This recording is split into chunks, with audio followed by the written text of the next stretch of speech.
वालेकुम रहमतुल्लाहि वबरकातुहू। अगर आप दाढ़ की तकलीफ़ में मुब्तला हैं, आपकी दाढ़ में दर्द रहता है या किसी भी दांत में दर्द रहता है और आप दाढ़ या अपने दांत निकलवाने का इरादा कर चुके हैं, तो रुकिए, मैं आपको एक ऐसा वजीफ़ा बताने जा रहा हूँ जो इस दाढ़ की दर्द से, दांत की दर्द से हमेशा के लिए आपको निजात अता कर देगा। दाढ़ निकलवाने से पहले एक ही अमल है, इसको एक मरतबा ज़रूर आजमाइए। मैं आपके लिए इसके लिए दो वजीफ़े या दो दम लेकर आया हूँ। इनमें से पहला जो मैं आपको वजीफ़ा बताऊंगा वो हो, उसकी तासीर आहिस्ता आहिस्ता होगी मगर दायमी होगी। हमेशा के लिए आपकी इस दाढ़ दर्द से निजात मिल जाएगी आपको। और दूसरा जो दम बताऊंगा उसकी तासीर वक्ती होगी मगर फौरी होगी, फ़ौरन असर करेगा। हज़रात ग्रामी, जो जिस वजीफ़े और जिस दम की तासीर आहिस्ता आहिस्ता होगी, पहले उसकी बात करते हैं। आप इस तरह करें, नमाज यकीनन आप पढ़ते होंगे कि मोमिन के बारे में अच्छा गुमान होना चाहिए।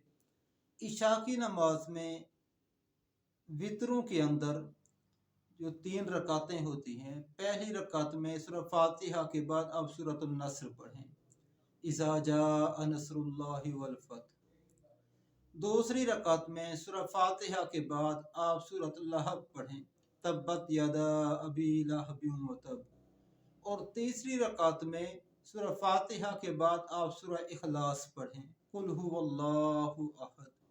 इस चीज़ को मामूल बनाएं कि ये वितर के अंदर हमेशा यह 3 सूरतें 3 रकातों की आप अंदर आप पढ़ें, तो आपको दाढ़ के दर्द में नजात मिल जाएगी, आपको आराम मिलेगा। फिर कभी आपको दाढ़ का या दांत का दर्द नहीं होगा। आपकी दाढ़ अगर हिल रही है, गिरने के करीब है, तो हिलते हिलते एक दिन खुद ही गिर सकती है मगर दर्द उसमें नहीं होगा। अब आते हैं दोस्तों दूसरा एक अमल। अच्छा, ये जो मैंने आपको बताया वजीफा, इसकी तासीर आहिस्ता आहिस्ता होगी। कुछ दिन लग जाएंगे इस अमल से कि आपको उसके बाद दांत के दर्द से निजात मिले, और ऐसी मिलेगी कि हमेशा के लिए होगी। अब आते हैं कि अगर दाढ़ के अंदर दर्द शदीद है और आराम नहीं आ रहा, तो क्या करना चाहिए। तो उसके लिए फौरी दाढ़ के दर्द से आराम हासिल करने के लिए मैं आपको वजीफा बता रहा हूँ, अमल बता रहा हूँ। हरूफ अबजद के एतबार से पहले 10 हरूफ वो बनते हैं अलिफ, बा, जीम, दाल, हा गोल हा, वाओ, जा और फिर हा, जीम के बाद जो हा आती है, ता और या।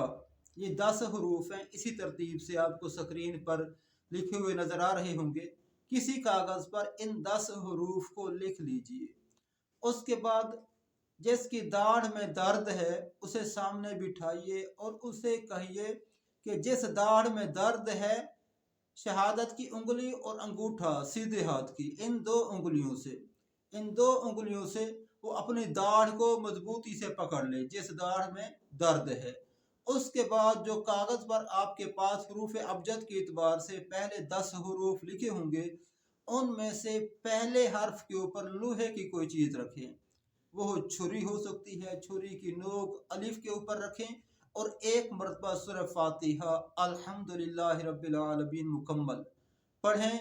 और जिसके दाढ़ में दर्द है उसको फूंक मारें और उसे कहें कि दाढ़ छोड़ दो, वो दाढ़ छोड़े। उसके बाद अगर उसने थूक फेंकना है तो थूक फेंक ले, फिर दोबारा दाढ़ को पकड़े और अब अलिफ के बाद अगला जो हर्फ है बा, अब बा के ऊपर छुरी रखें और उसके बाद 2 मरतबा आप सूरह फातिहा पढ़ें। 2 मरतबा सूरह फातिहा मुकम्मल पढ़कर फिर आप फूंक मारें, उसे कहें कि दाढ़ छोड़े। दाढ़ छोड़ने के बाद थूक फेंकना है तो फेंक दे। फिर तीसरी मरतबा फिर वो दाढ़ पकड़े। आप फिर बा के आगे जीम है, जीम के ऊपर वो छुरी या लोहे की चीज रखें और फिर अब 3 मरतबा आप सूरह फातिहा मुकम्मल पढ़ेंगे। इसी तरह 3 मरतबा पढ़कर उसे फूंक मारें और फिर पूछें इफाका हुआ।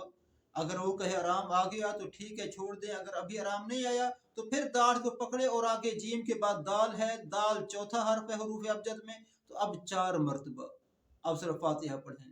उसके बाद दाल के बाद जो गोल हा होती है उस पर रखें और उस पर रखकर 5 मरतबा पढ़ें। फिर वाओ पर रखकर 6 मरतबा पढ़ें, जा पर रखकर 7 मरतबा सूरह फातिहा पढ़ें। और हा के ऊपर छुरी रखकर 8 मरतबा पढ़ें, तो के ऊपर रखकर 9 मरतबा पढ़ें, आखिर में या के ऊपर रखकर 10 मरतबा पढ़ें और हर मरतबा इस तरह फूंक मारते रहें, उससे पूछते रहें। तो 10वीं बार या के ऊपर पहुंचने से पहले पहले इंशाल्लाह उसकी दाढ़ को सब्सक्राइब करें और बेल आइकन प्रेस कर दें ताकि आने वाली हर वीडियो आपको मिलते रहे और उसका नोटिफिकेशन भी आपको मिलता रहे।